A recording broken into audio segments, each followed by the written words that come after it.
Tara na sa DINGALAN Aurora, the Batanes of the East.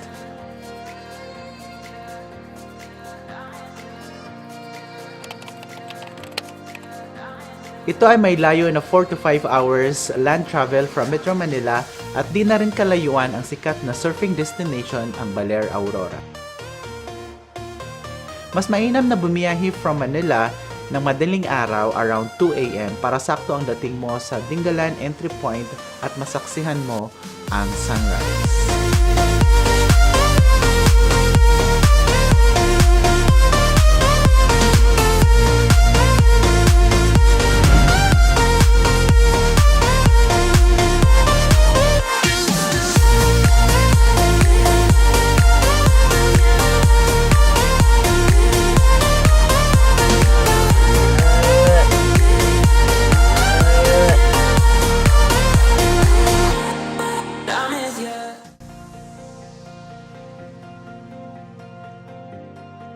Pagkatapos magpa-picture at ma-achieve ang Instagram photo goals, mag-breakfast muna sa may mismong bayan ng DINGALAN na di naman kalayuan mula sa entry point bago sasabak sa adventure.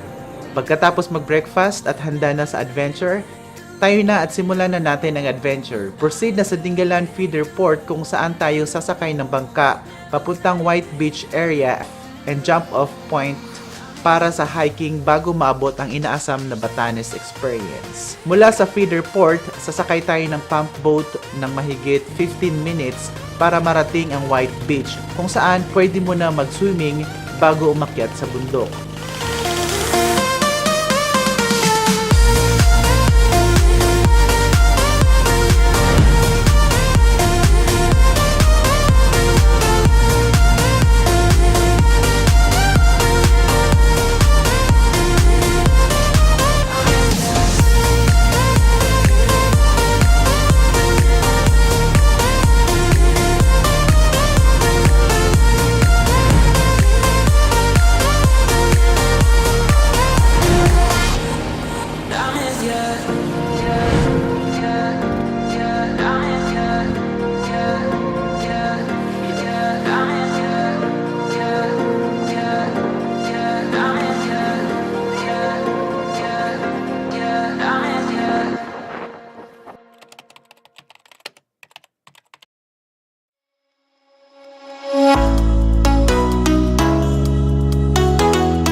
Actually, in person, hindi na gaanong kaputi yung tinatawag nilang White Beach. Kasi noong 2014 ay nagkaroon ng bagyo dito sa DINGALAN, ang dahilan ng pagkaroon ng landslide ng katabi nitong bundok at bahagyang natabunan nito ang dating maputing buhangin. Pagkatapos ma-enjoy ang dagat, it's about time to check going up to the most exciting part of this trip, the Batanes of the East.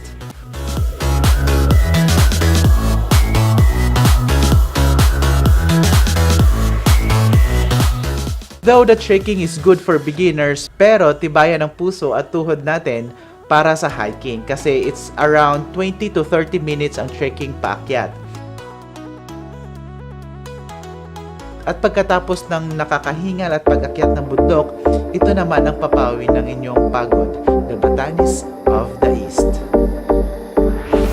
I see everything around me changing again and again.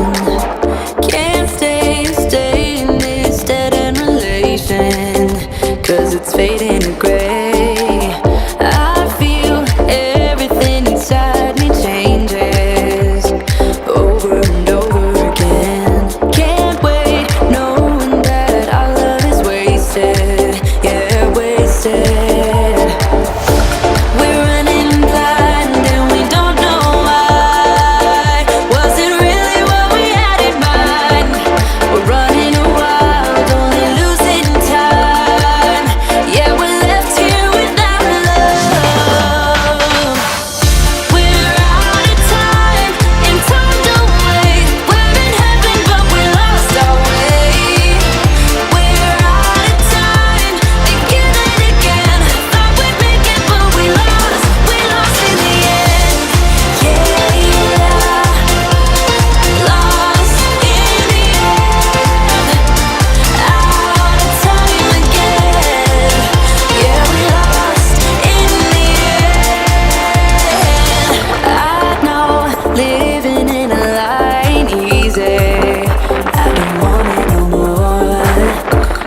Di mo na kailangan gumastos pa ng mahal para sa plane tickets mo papuntang Batanes. Dito pa lang sa Luzon ay pwede mo na itong ma-experience.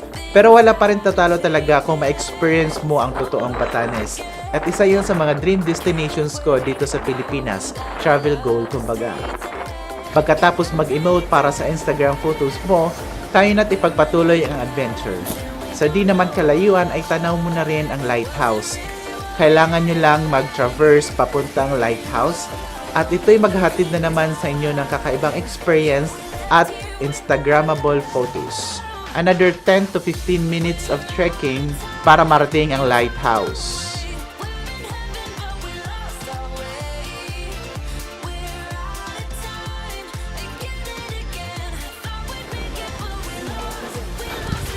Hirap.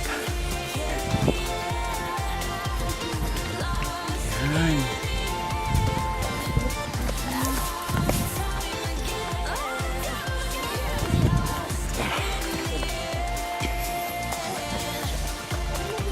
Akin yan madama ka na. Nagdudungaw masyado ka na.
Pagkatapos ma-enjoy at makakuha ng mga pang-post nyo sa social media nyo at ma-experience ang tinaguriang Batanes of the East, it's about time na bumalik na sa White Beach area.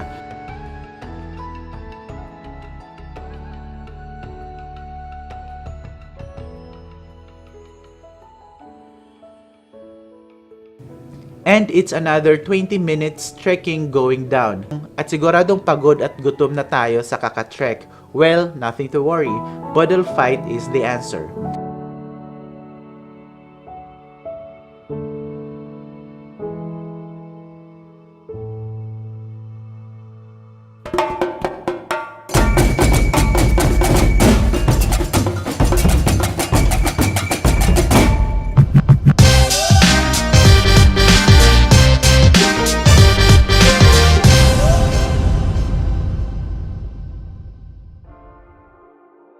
For sure, busog na busog tayo sa seafoods at inihaw na baboy. Pagkatapos kumain, pwede kang magpahinga muna or mag-swimming ulit sa dagat bago magpunta sa sunod nating adventure. And speaking of susunod na adventure, supposedly kasama sa tour package na ito ay island hopping and rock formation experience pa sana. Kaso, during our visit ay pinagbawal ng Coast Guard ng Dingalan ang pagpunta sa rock formation at island hopping experience dahil sa sobrang malakas ang alon sa area na yon. Oh well, hanggang sa muli. Anyway, may isa pa naman tayong destination puntahan na walang alon. Ito ang waterfalls. So pagkatapos mag-swimming sa dagat, it's about time na bumalik sa feeder port para naman sa waterfalls experience. Sa hindi lang naman kalayuan from feeder port ay mararating nyo na ang waterfalls. Pwedeng lakarin or sumakay sa tricycle sa halagang 40 pesos per way. Wala, waterfalls na.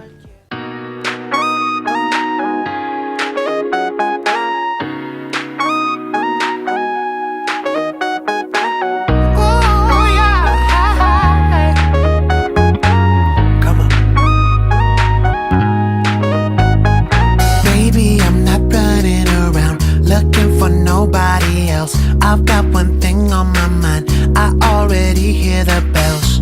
Everything about you calling out to me. I got to hold you.